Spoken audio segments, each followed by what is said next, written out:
Iran ने एक बार फिर से इजराइल के कई इलाकों में यानी नॉर्थ के कई इलाकों पर ताजा अटैक किए हैं, जिसके बाद इजराइल ने भी ईरान के कई इलाकों पर यानी इस्फहान, नतांज या फिर कई तेहरान के आसपास के इलाकों पर अटैक कर दिए, जिससे अब ये युद्ध, ये संघर्ष एक महायुद्ध में तब्दील होता हुआ नजर आ रहा है। हम आपको तमाम बड़ी खबरें बताएंगे, तस्वीरें भी दिखाएंगे और आपको बताएंगे कि आखिरकार कुछ घंटों में एक बार फिर से आशंका जताई जा रही है कि ईरान इजराइल के कई जगहों पर अटैक कर सकता है। हालांकि डोनाल्ड ट्रंप पूरी कोशिश कर रहे हैं कि वो इस संघर्ष को ठंडा कर सके, लगातार दोनों को मना सके, लेकिन एक दूसरे पर अटैक लगातार दोनों के बदस्तूर जारी हैं। इससे जुड़ी तमाम बड़े अपडेट भी हम आपको बताएंगे, लेकिन इस बीच एक बड़ी खबर आपको बता दें कि ईरान ने इजराइल पर फिर से दागी है मिसाइलें।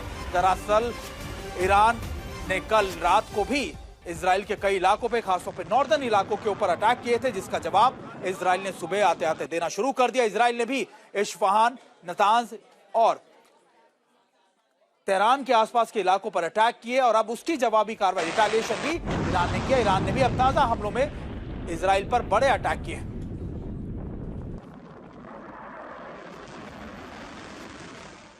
और देखिए, ईरान ने अटैक इजराइल पर इसलिए किए थे क्योंकि वो अपने प्रॉक्सी यानी हिजबुल्लाह को पूरी तरीके से सुरक्षित करना चाहता था, इजराइल की फोर्सेस को बाहर खींचना चाहता। लेकिन इसी बीच अब हूती भी इस युद्ध में कूद गए हैं। हूतियों ने भी लगातार, विद्रोहियों ने इजराइल पर बड़े मिसाइल अटैक किए हैं। देखिए, माना जा रहा था कि जैसे ही ईरान इजराइल पर अटैक करता है, जितने प्रॉक्सी हैं वो लगातार एक बार फिर से इजराइल के अलग अलग इलाकों में अटैक करने शुरू कर दिए। एक तरफ जहां पर ईरान ने नॉर्दर्न एरियाज के अंदर अटैक शुरू किया, वहीं दूसरी तरफ हूती की तरफ से भी नॉर्दर्न इलाकों पर इजराइल के अटैक इनिशिएट किए गए। हालांकि इजराइल की तरफ से कहा गया कि उन्होंने इन अटैक्स को निष्क्रिय कर दिया है।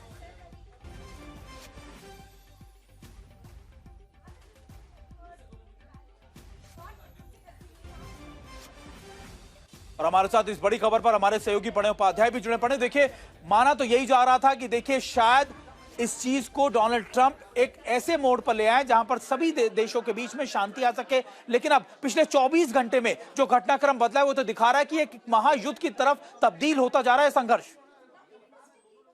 बिल्कुल ठीक है सुमित, आपने 60 दिनों से जो संघर्ष विराम चल रहा था वो पक्का होने की बजाय अब टूटता, कमजोर होता, टूटता, बिखरता हुआ नजर आ रहा है, क्योंकि संघर्ष विराम के बीच यानी इजराइल, ईरान और अमेरिका के संघर्ष के 101वें दिन यानी आज ये स्थिति साफ हो गई है कि ये संघर्ष एक बार फिर भड़क गया है इस पूरे इलाके के अंदर। और अब से कुछ देर पहले इजराइल के डिफेंस फोर्सेस की तरफ से ये कहा गया कि उन्होंने ईरान के कई इलाकों के अंदर जबरदस्त बमबारी की है और सुबह से लगातार ये खबरें आ रही हैं कि ईरान की मिसाइलें जो हैं वो इजराइल के इलाकों के अंदर गिरी हैं और उन्हें इंटरसेप्ट किया जा रहा है, वो दाखिल हुई हैं ईरान के एयर स्पेस के अंदर। और वहीं दूसरी तरफ इजराइल की जो एयरफोर्स है वो भी लगातार पलटवार की कार्रवाई कर रही है। ऐसे में जो सवाल आपने भी उठाया वो दुनिया भर के दिमाग के मन में होगा कि आखिर राष्ट्रपति डोनाल्ड ट्रंप अब क्या करेंगे, ये लड़ाई क्या वो रुकवा पाएंगे, क्या वो बेंजामिन नेतन्याहू को यहां से नियंत्रित कर पाएंगे, रोक पाएंगे, ये कहते हुए कि उन्होंने पहले ही कहा था कि इसमें संयम बरतना चाहिए, इसमें एस्केलेशन नहीं होना चाहिए, या अमेरिका जिसकी फौजें पहले से इस इलाके के अंदर मौजूद है वो इस लड़ाई में एक बार फिर कूदेगा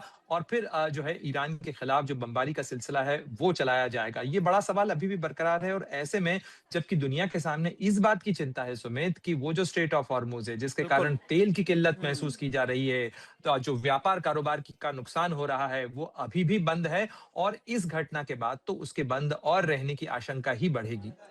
बिल्कुल। और प्रणय, देखिए, यही कहा जा रहा है कि मिसाइलों की तपिश से ज्यादा वो आर्थिक तपिश पूरी दुनिया झेल रही है जो इस युद्ध से, इस संघर्ष से पैदा हो गया। आपका बहुत बहुत शुक्रिया प्रणय उपाध्याय, हमसे जुड़ने के लिए लगातार। प्रणय, आप बने रहिएगा हमारे साथ, लेकिन आपका रुख करेंगे। लेकिन इस बीच एक और बड़ी खबर हम अपने दर्शकों को बता दें कि लगातार अभी खबरें मिल रही है कि ईरान ने भी इजराइल के रमत डेविड एयरबेस पर बड़े अटैक किए हैं। देखिए, हम आपको बता रहे हैं कि इजराइल की तरफ से भी दावा किया गया है कि उन्होंने भी ईरान के डोमेस्टिक एयरपोर्ट्स को टारगेट किया है, उनके एयर डिफेंस यूनिट्स को तेहरान के आसपास के इलाकों में टारगेट किया। लेकिन अब यह माना जा रहा है कि ईरान ने भी रिटेलिएट करते हुए रमत डेविड एयरबेस पर इजराइल की अटैक किया है। प्रणय, देखिए, ये वार पलटवार का जो सिलसिला चालू हुआ है, ये जो शुरुआत हुई है, लेकिन एक चीज जरूर है कि अमेरिका की तरफ से भी और दोनों देशों की तरफ से भी जो बयान सामने आया अटैक के बाद वो ऐसे थे जो दिखाते थे कि दोनों चाहते हैं कि एक तरीके से स्पष्ट कर दिया जाए कि उनके अटैक सिर्फ और सिर्फ एक कैलकुलेटेड अटैक थे, कोई बड़े जंग का आगाज नहीं था। तो क्या ये सिर्फ एक छोटे संघर्ष के तौर पर इसे देखा जाए या फिर ये कभी भी छोटा संघर्ष एक बड़े युद्ध के तौर पर तब्दील हो सकता है? देखिए ये आशंका तो हमेशा ही बरकरार रहेगी क्योंकि जब गोलियां, बम, बारूद और मिसाइलें चल रही हों, ड्रोन चल रहे हों, तो कोई भी संघर्ष जो है वो छोटा नहीं होता है। वो किसी भी समय एस्केलेट कर सकता है। अगर आप देखें तो पिछले 10-15 दिनों के अंदर इसके दायरे के अंदर कुवैत भी आया है, बहरीन भी आया है, यूनाइटेड अरब एमिरेट्स भी आया है और इसके अलावा इजराइल के मेनलैंड तक जो है ईरान की अगर मिसाइलें पहुंची हैं, उसके ड्रोन पहुंचे हैं और दूसरी तरफ इजराइल की तरफ से अगर उसकी वायुसेना लगातार बमबारी कर रही है, तो फिर इसे छोटा संघर्ष नहीं कहा जा सकता है। राष्ट्रपति डोनाल्ड ट्रंप भले ही ये कहने की कोशिश कर रहे हो कि इस इलाके के अंदर जो है इसे आप मॉडरेट फायरिंग अगर हो रही हो तो आप उसे सीज फायर ही कह सकते हैं, तो वो अभी भी सीज फायर की बात कर रहे हैं कि सीज फायर अभी भी बरकरार है, संघर्ष विराम अभी भी बरकरार है। लेकिन संघर्ष विराम की ऐसी स्थिति के अंदर इसे कतई संघर्ष विराम नहीं कहा जा सकता क्योंकि दोनों अगर एक दूसरे पे वार कर रहे हैं। और मैं फिर वापस लौटता हूं स्टेट ऑफ हॉर्मुज वाले सवाल के मुद्दे के ऊपर, क्योंकि वही दुनिया की सबसे बड़ी चिंता है और स्टेट ऑफ हॉर्मुज तो फिलहाल खुलता हुआ नहीं दिख रहा है, कम से कम उस स्थिति में तो पहुंचता नहीं दिख रहा है जो स्थिति 27 फरवरी 2026 को थी, यानी ये संघर्ष विराम के इस संघर्ष के शुरू होने से पहले थी। बिल्कुल। और देखिए प्रणय, यही बातें तो कही जा रही है कि संघर्ष जब भी ऐसा लगता है कि हाँ ये अब अपने शांति की तरफ बढ़ रहा है, लगातार बातचीत बन रही है, उसी समय दो देशों के बीच में संघर्ष ऐसा शुरू हो जाता है तो फिर एक नए युद्ध का आगाज लगना शुरू हो जाता है। ऐसा लगता है कि एक और बड़ा युद्ध शुरू हो गया। लेकिन अब आपको बताते हैं कि आखिरकार ईरान ने कौन कौन से इलाकों में इजराइल के अटैक किए। सबसे पहले अगर आप ये देखें, यह है इजराइल का नक्शा और अगर आप देखें इजराइल के इन्हीं नक्शों में सबसे पहले अटैक किए थे ईरान ने इन इलाकों में, यानी नॉर्दर्न इलाकों के अंदर जो साउथ लेबनान से मिलते हुए इलाके हैं, जहां पे आप कह सकते हैं कि बेका वैली का इलाका है, गैलीली का इलाका है, ये सारे इलाके थे। इन्हीं हाइफा का पोर्ट है, इन इलाकों को ईरान ने टारगेट किया था। लेकिन उसके बाद दोबारा से जो नई वेव स्टार्ट की, यानी नई वेव्स के अंदर जो अटैक किए गए वो वेस्ट बैंक पर, तेल अवीव पर, यरूशलेम पर, इन जगहों पर, यानी सेंट्रल इजराइल के अंदर अटैक किए। दरअसल ईरान हमेशा से ये कहता है कि जो अटैक उस पर किए जाएंगे, जिस तरीके के अटैक किए जाएंगे, उसी तरीके का रिटेलिएशन ईरान जवाब देगा। यानी जब इजराइल ने दोबारा से पलटवार किया तेहरान के आसपास, तब उसका जवाब दिया गया तेल अवीव, यरूशलेम और वेस्ट बैंक के इलाकों में। इससे पहले सिर्फ और सिर्फ ईरान नॉर्दर्न एरियाज के अंदर टारगेट कर रहा था। यानी ये वो महत्वपूर्ण इलाके हैं जहां पर पिछले 24 घंटों में ईरान ने बड़े अटैक किए हैं इजराइल के इलाकों में। आप मान के चलिए कि अगर ये युद्ध ऐसे ही जारी रहेगा तो फिर अब तक ये सिर्फ और सिर्फ दायरा ये है, लेकिन धीरे धीरे फिर वो साउथ की तरफ, यानी साउथ इजराइल की तरफ भी बढ़ते चले जाते हैं। अब आपको बताते हैं कि आखिरकार ईरान के कौन कौन से इलाकों के अंदर अटैक किए गए हैं। दरअसल हमने आपको इजराइल की तस्वीर दिखाई, ये बड़ी पिक्चर समझाने की कोशिश की कि आखिरकार कहां कहां पर अटैक किए गए थे इजराइल में। लेकिन अब जब आप ईरान की बात करते हैं तब आपको बताते हैं कि आखिरकार ईरान के कौन कौन से इलाकों के अंदर ये अटैक किए गए। सबसे पहले अगर आप देखें, ज्यादा फोकस जो इजराइल का था वो था तबरीज का इलाका, मशर का इलाका, तेहरान के आसपास के आउटस्कर्ट्स के इलाके और इश्फान का इलाका।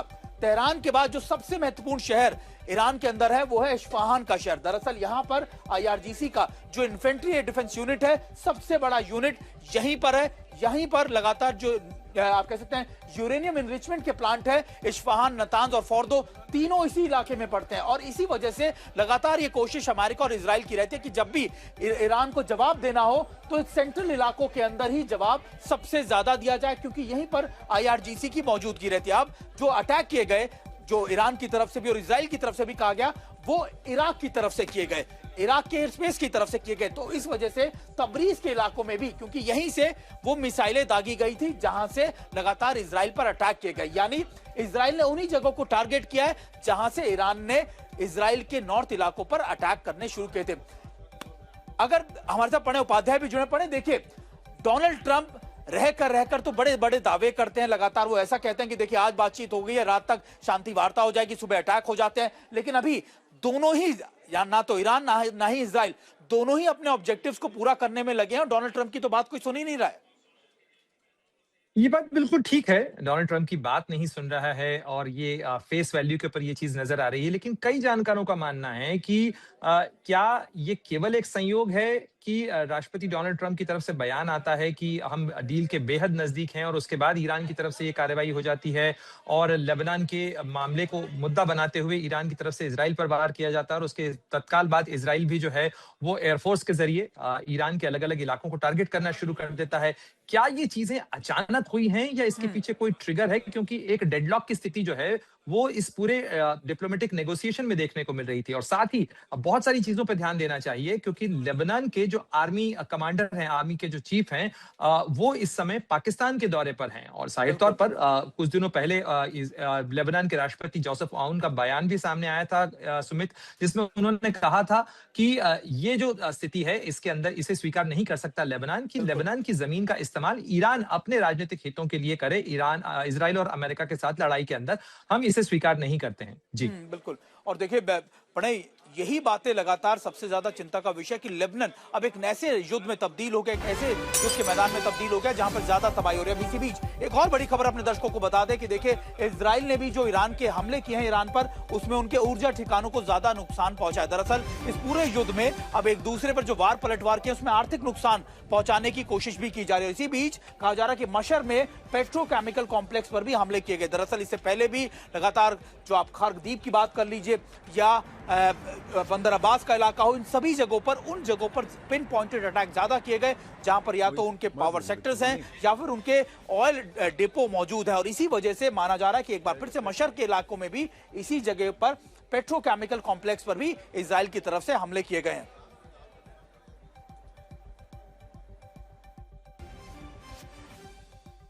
और देखिए, वार पलटवार के अंदर एक और बड़ी महत्वपूर्ण चीज की, यरूशलेम में भी इजराइल के जो मिलिट्री बेस है उस पर भी अटैक किए गए। ईरान ने भी इजराइल को मिलिट्री पॉइंट ऑफ व्यू से नुकसान पहुंचाने की कोशिश की है। जैसा आज सुबह इजराइल की तरफ से अटैक किए गए थे, जिसमें तेहरान के आउटस्कर्ट्स में उनके मिलिट्री इंस्टॉलेशन पे, उनके कमांड एंड कंट्रोल सेंटर पर अटैक किए गए थे, उसी तरीके के आप कह सकते हैं कि मिरर अटैक किए गए ईरान की तरफ से भी, जहां पर यरूशलेम के अंदर आईडीएफ के कमांड एंड कंट्रोल सेंटर पर ईरान ने अटैक किए।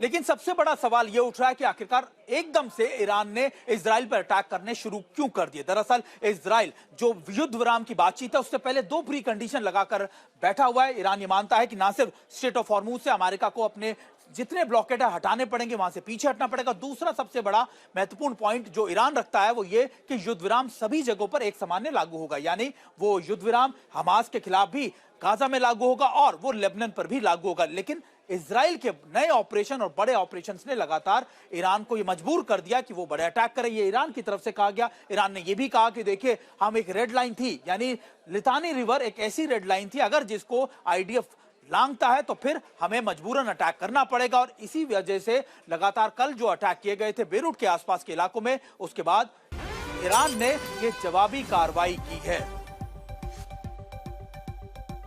और देखिए, इजराइल के इन हमलों के बाद अब यूएस पर भी ईरान भड़क गया है। ईरान का मानना है कि ये सारे के सारे अटैक लगातार अमेरिका की, आप कह सकते हैं कि उनकी नॉलेज में रखकर, उनको पूरे कॉन्फिडेंस में रखकर ही किए गए हैं। और लगातार जहां एक तरफ अमेरिका बातचीत की टेबल सजाए बैठा है, वहीं दूसरी तरफ इजराइल उन पर या फिर लेबनान पर अटैक किए हुए और सीज फायर मानने के अलावा उसका उल्लंघन भी खुलेआम कर रहा है।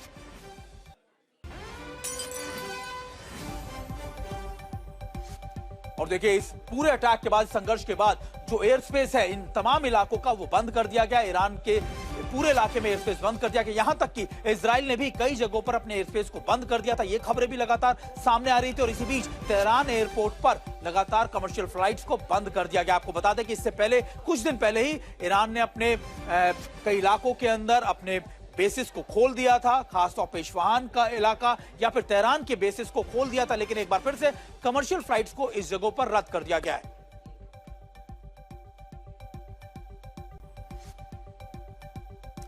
और ईरान की तरफ से दागी गई ताजा मिसाइल और ड्रोन के बाद लगातार आईडीएफ हाई अलर्ट पर है। पूरे इजराइल के अंदर आईडीएफ की तरफ से अलर्ट कर दिया गया, खासतौर पर नॉर्दर्न इलाकों के अंदर, क्योंकि हिजबुल्लाह की तरफ से भी इन्हीं इलाकों में बड़े अटैक इनिशिएट किए गए हैं।